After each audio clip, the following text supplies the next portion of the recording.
everybody out there in the YO universe, this is Survivor 2002 coming at you again from the secret lair in Virginia. Believe it or not, today is Tuesday, May 5th, and I don't usually wait this late to do the fantasy song camps, but just got back from a wild weekend in Dallas, the Texas Frightmare weekend. Had an awesome time.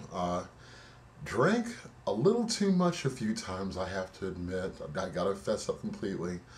Met some wonderful, wonderful people and a lot of celebrities associated with the horror world, especially the king of shock rock himself, Mr. Alice Cooper, who I've waited to meet for 30 years.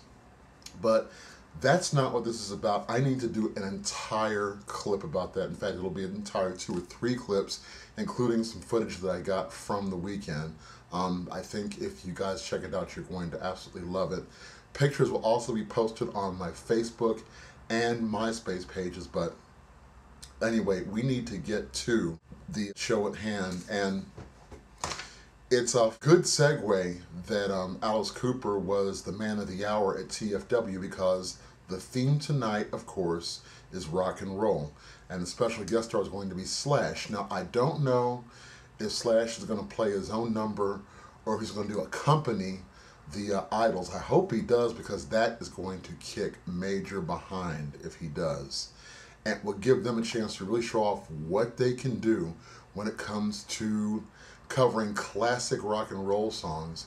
And since it's rock and roll, it covers a wide spectrum. I don't know if they're going to do classic rock, contemporary, glam, shock. I mean, there's so much to choose from, depending on what catalogs that they could have access to and what songs they feel will be the best songs for them. And I'm hoping, since we're down to the last 4, that they each get to do 2 songs, which would really show their range.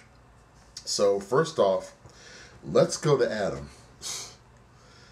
Adam, this could very well be his night. The sky's the limit when it comes to what he can do. Thinking very carefully about what stuff he could really score with, because he has such a wide range and he's got that lung power behind him. The first 2 things I thought about was anything Zeppelin, but especially rock and roll, how fitting, right? And Stairway to Heaven, which has been done to death and mangled by so many drunk idiots at so many karaoke bars, but we know that Adam can send it into the stratosphere if he so chooses. So those, I think, would be 2 fantastic choices. And my partner actually suggested Live and Let Die, which I was wondering which version he meant, and I realized he meant the Axl Rose Guns N' Roses version. I mean, we got Slash here. Why not take advantage of it?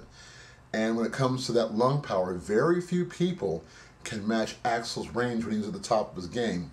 Adam could do it. No question about it.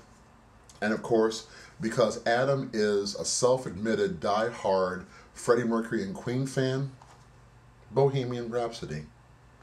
Why not? I mean, that's another thing. That could be very well be his moment in terms of cinching this thing up once and for all and showing people why he deserves to win, even the naysayers and the doubters. So we'll see how he does with his picks tonight. Hopefully there'll be 2 of those. Allison, I have been an advocate of Pat Benatar for Allison from the very beginning, and I really hope that they give her the opportunity to do this and that she steps up and picks out anything from Pat's catalog, because she could damn well do it. The 2 things that I had in mind for her were Heartbreaker. Come on, Allison doing Heartbreaker. I mean, just sit there and think about it for a minute. Or the real crowd pleaser, Promises in the Dark. I mean, shoot, there's so much precious time. Hit me with your best shot. I'm not going to go on too much longer, because I could just keep on rattling off titles for the next hour, but Love is a Battlefield, let me just throw that one in there too, because it's kind of rock and pop at the same time. And, well, what more is there to say? Allison, please, please, I hope you did pick Pat to do for tonight's show. But moving on, Kris. Now, Kris is the real heartthrob. Well, so is Adam, but so it's like more like Duel of the Heartthrobs. But he can do really well with either a slow ballad or something very mellow and almost bluesy when it comes to the rock genre. I think he would probably score pretty heavily if he sticks with John Waite, which of course is Missing You, or Isn't It Time from John Stint with the Babies, or even When I See You Smile by, I think the band was Bad English, and I think that Kris would kill with those. If you wanted to go less the ballad route and more the mellow route that I had mentioned before, one of the songs that really convinced me that Gavin DeGRAW was somebody to watch was actually not I Don't Want to Be, even though that's a great song. Chariot's the song that sold me once and for all. And I think Kris would definitely be able to score a lot of points with that one. That'll get him a lot of votes.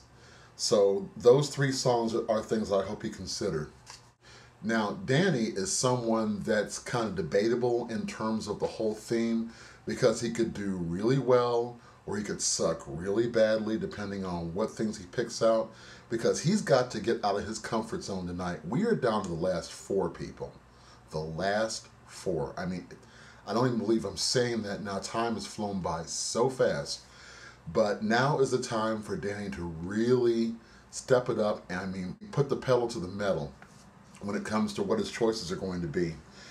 Now, I'm not sure what he's inclined to do, whether he's inclined to go classic or contemporary, but my suggestions for him were Don't Shed a Tear by Paul Carrack, who was the lead singer for Mike and the Mechanics and also for Squeeze at one time. That's got enough of a hard rock edge that could be considered a rock song.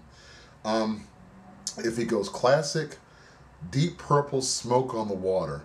I think he could really nail it with that. He's no Ian Gillan, who the hell is, but that could be a song that could definitely show the judges that he's not just the kind of safety guy that he's been so far. And the Vanilla Fudge version of You Keep Me Hanging On, that would shock a lot of people, especially people that are not familiar with it at all or who've never heard it. If you haven't heard that one, go back into the iTunes catalog and just check out one clip if you don't outright buy it and listen to the whole thing. This is like heavy, psychedelic 60s rock. This is something that nobody, not Adam, not Kris, not Allison, nobody's going to be expecting from Danny if he picks it, which I'm hoping he has the foresight to pick something like that, but I have a feeling that that's not going to happen. But we'll see. So tonight's going to be pretty exciting, and I do hope that Slash does get to perform with the Idols as well as by himself or with a special guest that has yet to be named, because this is the time for surprises on AI as we get down to the wire here. So who knows? But that closes the 7th edition of the Fantasy Song Camp. I am looking forward to this episode, people, like nobody's business, and I know you are. So take care, enjoy the show, and I will come back at you when we finally see how people did. So until then, talk to you soon.